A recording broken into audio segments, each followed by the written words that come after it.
Hello and welcome to our channel. Today I'll be sharing my mutton pulao recipe. Before I start, please subscribe and hit the bell. Let's start with our stock. I'm using a net cloth to keep all my whole spices in one place. Let's start by adding 2 tablespoons of 2 tablespoons sabut dhania,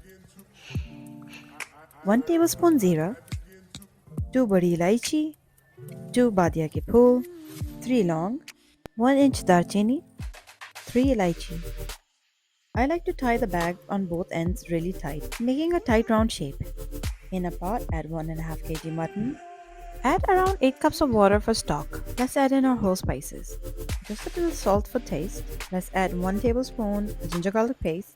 I let the stock cook for 1.5 hours.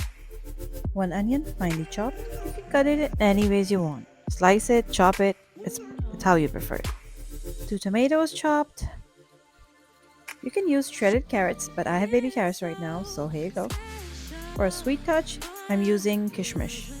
When your meat gets tender, that means your broth is ready. In a separate pot, add your oil and your onions and fry your onions. Separate the meat from the broth and add it to your pot. 1 tablespoon ginger garlic paste and add your tomatoes. 2 tablespoon lal mirch, 1 tablespoon kutti mirch, half teaspoon bhuna zira. Mix in your ingredients well. When the oil starts to separate, that means your masala is ready. 1 tablespoon salt. To add more flavor and spice to it, you can add green chilies. Do not break the top as it keeps it mild. Now add in your broth. For every cup of rice, double the amount of broth. Here I'm using 3 cups of rice, so I'm using 6 cups of broth. Adjust the salt to your taste. It should be a little more than you prefer. Now let the broth simmer. When it starts to simmer, mix it up and add your rice. Here I'm using long grain basmati rice, which is pre-washed and drained. If you wish for the rice grain to stay long and separated, please use the ratio as provided. It will never go wrong. When the water dries up, steam on low flame for 20 minutes. In a pan, add 2 tablespoons desi ghee and melt it.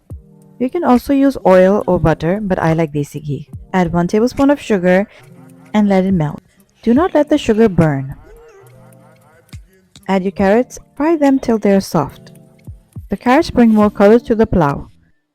In the same ghee, add your raisins. When the raisins start popping, that means they're ready. Serve your mutton pulao with the carrots and raisins on top. I also like a little coriander on the top. Enjoy a delicious and yummy mutton pulao. And don't forget to subscribe, hit the bell and like for more yummy and easy content. See you all in the next video.